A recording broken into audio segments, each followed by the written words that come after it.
नमस्कार दोस्तों, स्वागत है आप सभी का सावन सोमवार की हमारी आज की कथा में। ओम नमः शिवाय।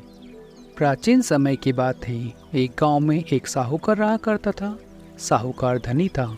उसके पास अथाह धन दौलत थी, लेकिन उसकी कोई संतान नहीं थी।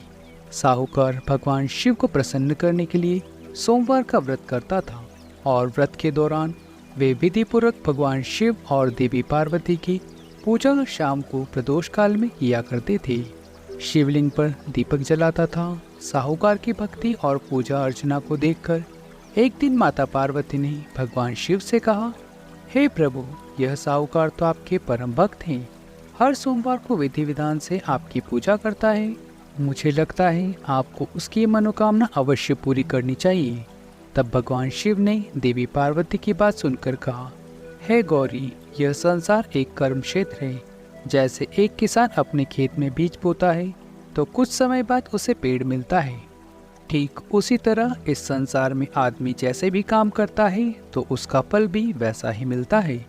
लेकिन माता पार्वती ने भगवान भोलेनाथ से दोबारा आग्रह किया और कहा, हे नाथ, फिर भी आप इसकी मनोकामना को पूर्ण कर दीजिए, क्योंकि ये आपके परम भक्त हैं। और अगर आप ही अपने भक्तों की इच्छा को पूरा नहीं करेंगे तो फिर भला भक्त आपकी पूजा आराधना क्यों करेंगे।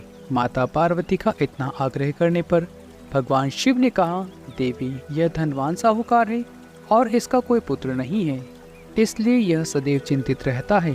हालांकि इसके भाग्य में किसी संतान का योग नहीं है, परंतु आपके आग्रह करने पर मैं इसे पुत्र प्राप्ति का वरदान देता हूँ। लेकिन इसका पुत्र केवल 12 वर्ष तक ही जीवित रहेगा। मैं इससे ज़्यादा कुछ नहीं कर सकता हूँ। फिर एक रात भगवान शिव ने साहूकार को स्वप्न में दर्शन दिया और कहा कि उसे जल्द ही पुत्र की प्राप्ति होगी, लेकिन उसका पुत्र दीर्घायु नहीं बल्कि अल्पायु होगा और मात्र 12 वर्ष तक ही जीवित रह पाएगा। यह बात सुनकर साहूकार न तो बहुत प्रसन्न हुआ और न ज़्यादा दुखी हुआ। स्वप्न में सब कुछ जानने के बाद भी साहूकार ने पूजा अर्चना जारी रखी और कुछ दिनों बाद साहूकार की पत्नी गर्भवती हो गई। उसने एक सुंदर बालक को जन्म दिया। बालक के जन्म से घर पर हर्ष उल्लास बनाया गया, लेकिन साहूकार खुश नहीं था, क्योंकि उसे तो पता था कि उसके बालक का जीवन केवल 12 वर्ष तक का ही है और उसने किसी को भी ये बात नहीं बतलाई। जब बालक 11 वर्ष का हो गया तो साहूकार की पत्नी ने बालक के विवाह की बात साहूकार से कही, लेकिन साहूकार ने इस बात से इनकार कर दिया और उसे शिक्षा के लिए काशी भेज दिया। साहूकार ने बालक के मामा को बुलाया और पैसे देकर उन्हें बालक के साथ काशी जाने का आदेश दिया।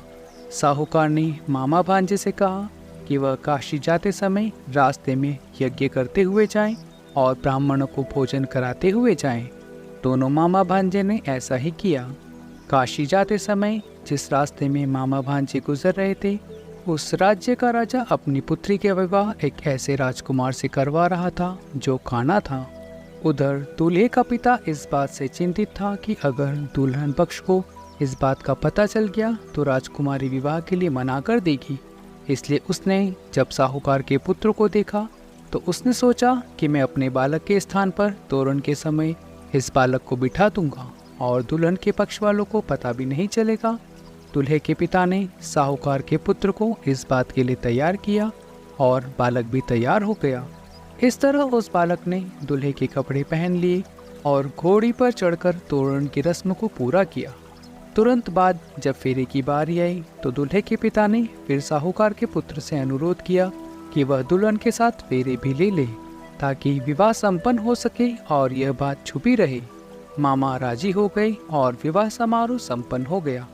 विवाह संपन्न होने के बाद मामा भांजे काशी के लिए प्रस्थान कर गए, परंतु साहूकार के पुत्र ने दुल्हन की चुनरी पर लिख दिया था कि तुम्हारा विवाह तो मुझसे हुआ है, लेकिन तुम जिसके साथ विदा की जाओगी वो एक आंख वाला राजकुमार है और मैं काशी शिक्षा ग्रहण करने जा रहा हूँ। राजकुमारी ने यह बात पढ़ी तो उसने राजकुमार के साथ जाने से इनकार कर दिया और अपने पिता को कहा कि यह मेरा पति नहीं है, मेरे पति शिक्षा ग्रहण करने काशी गए हुए हैं। जब सब जगह ये बात फैल गई तो मजबूरी में दुल्हा के पिता को राजा को सारी बात बतानी पड़ी और दुल्हन के पिता ने अपनी बेटी को भेजने से इनकार कर दिया। इधर मामा भांजे दोनों काशी पहुंच गए और बालक शिक्षा ग्रहण करने लगा। तब मामा ने यज्ञ करना शुरू कर दिया। जब साहूकार का पुत्र 12 वर्ष का हुआ तब एक दिन उसने अपने मामा से कहा कि उसकी तबीयत ठीक नहीं है और वे सोने के लिए अंदर जा रहा है। साहूकार का पुत्र अंदर सोने के लिए कमरे में गया तो उसकी मृत्यु हो गई। थोड़ी देर के बाद जब मामा अंदर गया तो उसने बालक को मृत अवस्था में देखा और बहुत दुखी हुआ, परंतु वे रो नहीं सकते थे वरना उनका यज्ञ अधूरा रह जाता। इसलिए मामा वापस आकर यज्ञ करने लगे और यज्ञ पूरा करने के बाद ब्राह्मणों को भोजन कराने के बाद मामा अपने मृत भांजे को देखकर विलाप करने लगे। ठीक उसी समय उस मार्ग से भगवान शिव और देवी पार्वती जा रहे थे। माता पार्वती ने किसी के रोने की आवाज़ सुनी तो भगवान शिव से कहने लगी, हे प्रभु, कोई मनुष्य रो रहा है, चलिए उसके दुख को दूर करते हैं। तब भगवान शिव और देवी पार्वती मामा के पास गए और उन्होंने जब मृत बालक को देखा तो हैरान रह गए, क्योंकि वह भगवान शिव के आशीर्वाद से जन्म साहूकार का पुत्र था। माता पार्वती ने कहा, हे नाथ, यह तो साहूकार का पुत्र है जिसे आपने केवल 12 वर्ष तक के ही जीवन जीने का वर दिया था, इसलिए आज 12 वर्ष की आयु पूरी होने पर यह मृत्यु को प्राप्त हुआ है। देवी पार्वती ने मृत बालक को देखा तो उन्हें दया आ गई और भगवान शिव से हाथ जोड़कर कहने लगी, हे प्रभु, आप बस एक बार इस बालक को जीवन दान दे दीजिए, वरना इसके माता पिता जीते जी मर जाएंगे। माता पार्वती के कई बार आग्रह करने पर भगवान शिव ने उनकी बात मान ली और उस बालक को जीवन दान दे दिया। साहूकार का पुत्र जीवित हो गया और मामा भांजे अपने घर की ओर प्रस्थान कर गए। रास्ते में साहूकार का पुत्र उसी शहर से गुजरा जहां उसका विवाह हुआ था। दुल्हन के पिता ने उस बालक को पहचान लिया और मामा भांजे को लेकर महल में आ गए। दुल्हन के पिता ने एक समारोह किया और अपनी पुत्री को धूमधाम से साहूकार के पुत्र के साथ विदा कर दिया।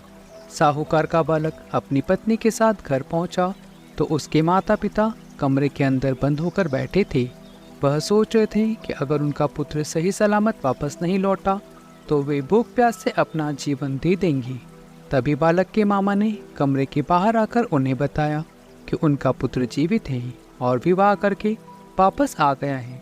साहूकार ने बालक को जीवित देखा तो खुशी से उसका स्वागत किया और साहूकार का परिवार इस प्रकार खुशी खुशी जीवन बिताने लगा। ये सब भगवान शिव की कृपा और सोमवार व्रत का ही प्रभाव था कि साहूकार का पुत्र अल्पायु होने के बाद भी दीर्घायु को प्राप्त हुआ। इस प्रकार जो भी भक्त सच्चे मन से भगवान शिव की पूजा अर्चना करते हैं, भगवान शिव उनकी सभी मनोकामनाएं पूर्ण करते हैं। हे भोलेनाथ, जैसे साहूकार का पुत्र जीवित किया उसी तरह से हम सबको भी पुत्र पौत्र धन धान्य से परिपूर्ण करना। ओम नमः शिवाय।